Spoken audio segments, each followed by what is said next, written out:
Hi everyone, this is Avdeeva here. I'm welcoming you to the 9th episode of Avdeeva Shostakovich project, and today is the day for the Prelude and Fugue number 9 in E major from 24 Preludes and Fugues Opus 87 by Dmitri Shostakovich.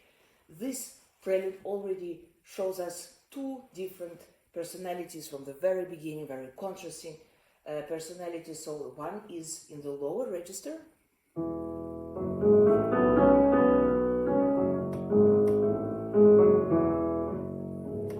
very warm, it's written in legato with big expression indicated here.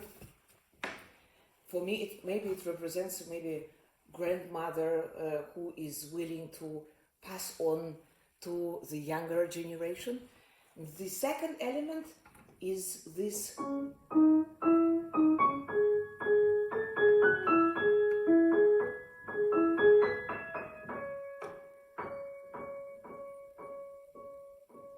maybe a kind of still a little bit cold. So in a way it can be also seen, or I see it definitely as a winter which is about to leave, and the spring which is approaching, but it's not here yet. But we already feel it because these are the drops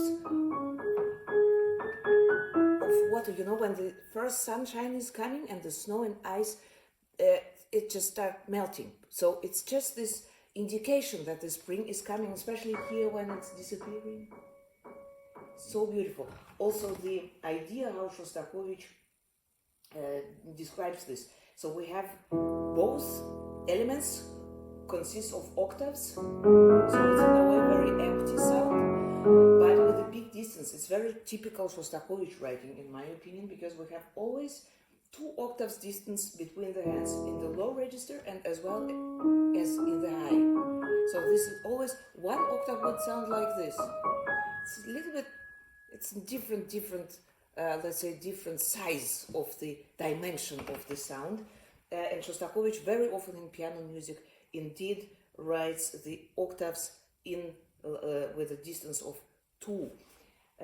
I think this is also a question of the interpretation here, because we have these very long pedal notes, or the organ points, you see, where we have to keep the bass for a long time, and these drops are appearing non-legato because we have slurs, but the staccato point, so it's clear portamento. We have 2 options here, as we were already discussing in the G major prelude.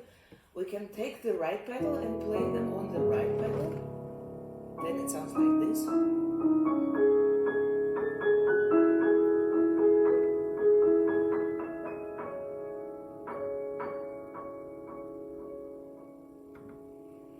It's also beautiful, but for me personally, as Shostakovich notation of the articulation is very clear here, and I indeed see it as a drops.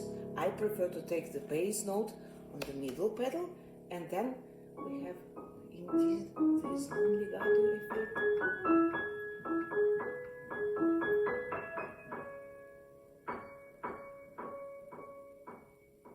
It's then very, very clear, indeed like a clear water drops.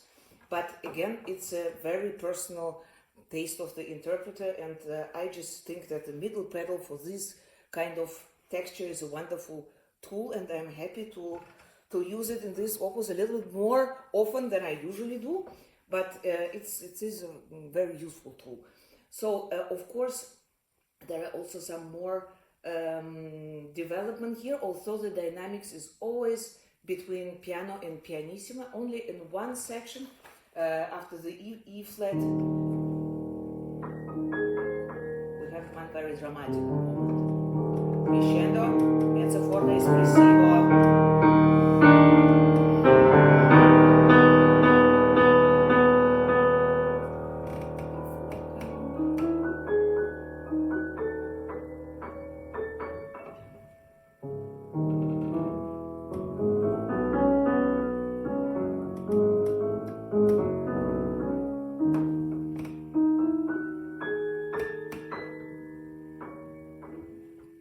Interesting that in the end the staccato character becomes legato. It doesn't sound so sharp anymore, and in the end we have those beautiful chords.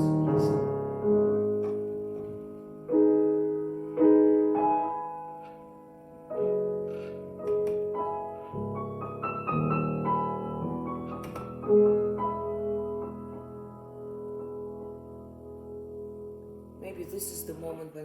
emphasize the spring, is almost here. The fugue of this pair is absolutely fantastic. It's the only two-part fugue in the entire cycle, and you would think, okay, two parts is easy.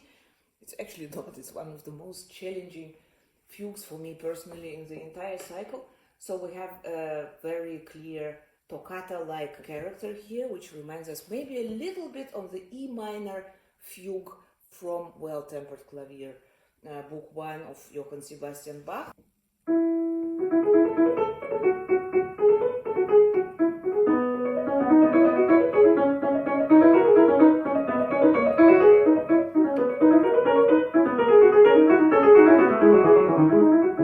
So this is the entire exposition of the fugue already. So the subject itself is very short, just 3 bars, and this first element already gives us the idea of this extreme energy heating in it. But this energy is not really breaking out, at least in the first third of the fugue.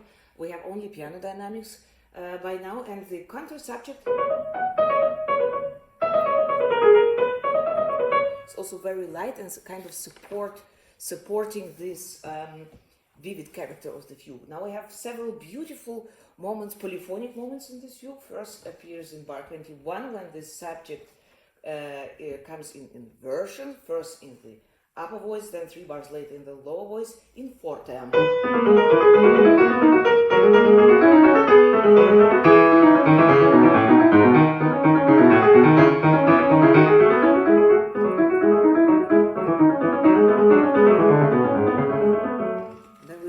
Back to the piano. Now we have in the, let's say, last part of the fugue, it's rather short, just 4 pages, but very, very challenging pages. In bar 43 we have stretto in fortissimo.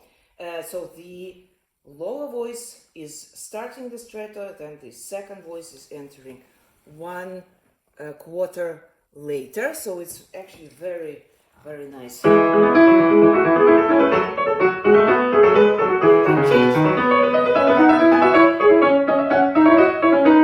So this is very joyful and energetic music. The ending is also very exciting. We have 2 more times the subject in inversion, first in the upper voice in A minor, then 3 bars later F major in the lower voice, before we come back home to E major.